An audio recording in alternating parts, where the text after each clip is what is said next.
Hello friends, तो चलिए start करते हैं सरकारी इश्क का एपिसोड 12। जैसा कि हमने पिछले एपिसोड में देखा था कि राधा के पास बैंक मैनेजर राधा से कुछ बोलने आता है और वो राधा से कहता है कि आप मेरे साथ कॉफ़ी पर आना पसंद करेंगी। तभी राधा शॉक्ड होकर कहती है लेकिन मैं। तभी राधा की दोस्त उसको चिमटी काटते हुए कहती है राधा अब ज्यादा नखरे भी मत दिखा, मैनेजर इतना भाव दे रहा है। और राधा की फ्रेंड उसे टाइटली पकड़ के कहती है तेरे नखरे से कहीं लेने के देने ना पड़ जाए। फिर हमें कॉफी शॉप दिखाई जाती है जहाँ बैंक मैनेजर और राधा बैठे होते हैं। कॉफी पीते हुए बैंक मैनेजर राधा से कहते हैं हम इतनी देर से यहाँ बैठे हैं, आपने अभी तक कुछ बोला नहीं। तभी राधा शॉक्ड होकर कहने लगती है मुझे यहाँ आना थोड़ा अजीब लग रहा है। तभी बैंक मैनेजर राधा से कहता है ये इस पर निर्भर करता है कि आप क्या सोचती हैं। और बैंक मैनेजर राधा से कहता है आपका कोई बॉयफ्रेंड है। तभी राधा गुस्सा करते हुए बैंक मैनेजर से कहती है इस बात का मेरे पास कोई जवाब नहीं है, लेकिन आप क्यों जानना चाहते हैं। फिर मैनेजर राधा से कहता है हाँ मैं सीधे सीधे बात करता हूँ, मेरा क्यों का जवाब ये है कि आप मुझे बेहद पसंद है, आप बहुत ही खूबसूरत है, मैंने जब से आपको देखा है बेचैन हूँ। राधा ये सब बातें सुनकर एकदम शॉक्ड हो जाती है। तभी बैंक मैनेजर राधा के हाथ पर हाथ रखता है और कहता है मैं चाहता हूँ कि हम दोनों एक दूसरे की जिंदगी के खालीपन को भरें। तभी राधा उनसे कहती है ये आप कैसी बातें कर रहे हैं अनुज, आपने ऐसे सोचा भी कैसे, आइंदा ऐसी बात मुझसे मत कीजिएगा। और राधा जाते हुए कहती है और याद रखिए मेरी एक शिकायत आपका काफी नुकसान कर सकती है। राधा को जाते हुए देख बैंक मैनेजर डेविल सी मुस्कुराहट देते हुए मन में सोचता है आह इतना घमंड, पानी में रहकर मगर से बेर नहीं करते मिस राधा।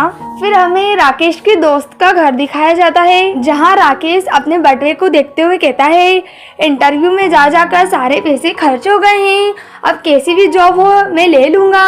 तभी राकेश का दोस्त आकर कहता है क्या हुआ राकेश, कोई परेशानी है। फिर राकेश उसे बताता है मैंने दर्जनों जगह इंटरव्यू दिए लेकिन कहीं बात नहीं बनी, अगर तू कुछ कर सके तो बता दे। फिर राकेश का दोस्त उससे कहता है ठीक है मैं कुछ देखता हूँ, टेंशन मत ले। और वो राकेश को कुछ पैसे देता है और कहता है तब तक ये पैसे अपने पास रख, कुछ और जरूरत हो तो बताना। राकेश चाय पीते हुए सोचता है काश कोई अच्छी जॉब मिल जाती, लेकिन फिर पढ़ाई के लिए वक्त नहीं मिलेगा, जिंदगी भी अजीब दास्तान है, कुछ भी समझ नहीं आ रहा है। फिर हमें पप्पू चाय वाले का स्टॉल दिखाया जाता है जिसे देख राकेश सोचता है मुझसे अच्छा तो ये चाय वाला है, खुद अपने पैरों पर खड़ा है। इसे देख राकेश भी सोचता है मुझे भी कोई फैसला लेना पड़ेगा। फिर राकेश अपने दोस्त के पास जाता है और उससे कहता है मोहन मुझे कुछ पैसे और चाहिए थे, मैं जल्दी लौटा दूंगा। फिर मोहन राकेश से कहता है अरे ऐसा मत बोल, कितने चाहिए। राकेश कहता है बस 10,000। मोहन कहता है हाँ ठीक है हो जाएंगे।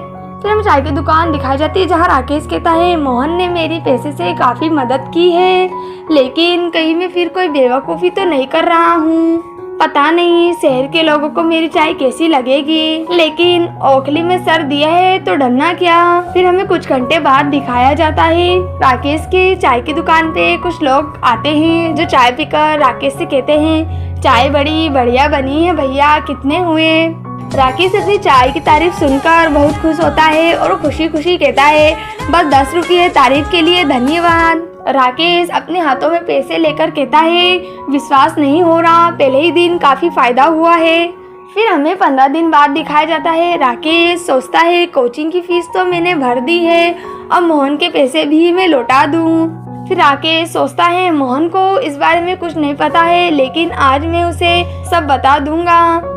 लेकिन मोहन को तो ये बात पहले ही पता चल चुकी थी क्योंकि उसने राकेश को चाय की दुकान पे चाय बेचते हुए देख लिया होता है। मोहन गुस्से में मन में सोचता है राकेश तुमने मुझसे इतनी बड़ी बात छुपाई, लोगों को इस बारे में पता चलेगा तो ना जाने क्या कहेंगे। फिर हमें मोहन का घर दिखाया जाता है जहाँ राकेश मोहन से कहता है मोहन मुझे तुमसे कुछ बात करनी है, और पैसे देते हुए कहता है मोहन ये रहे तेरे दिए हुए पैसे, लेकिन तेरा एहसान मैं कभी नहीं भूलूंगा, तू ही मेरा सच्चा दोस्त है। फिर मोहन राकेश से कहता है हाँ इसलिए तूने मुझसे बहुत बड़ी बात छुपाई।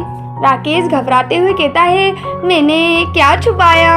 मोहन गुस्से में कहता है, तू यहाँ क्या बनने आया था, अफसर या चाय वाला? मैं एक बड़ी कंपनी में मैनेजर हूँ, इस शहर में रुतबा है मेरा, अपनी नहीं तो मेरी इज्जत का ख्याल रखा होता। फिर राकेश कहता है, अच्छा है, पापा को मुझसे उम्मीद नहीं, माँ को मुझसे शर्मिंदगी है, गुल्लू मुझे नासमझ समझता और तुम मुझे अपनी बेइज्जती। क्या बस मैं इतना ही हूँ तुम लोगों के लिए? अगर मैं तुम सबके हिसाब से ही अपनी जिंदगी जीने लगा तो मुझे मेरा क्या रह जाएगा? ये सब सुनकर मोहन राकेश से गुस्से में कहता है, अभी इसी वक्त यहाँ से निकल जा, अपनी 2 टके की सोच और पैसा भी साथ में ले जा।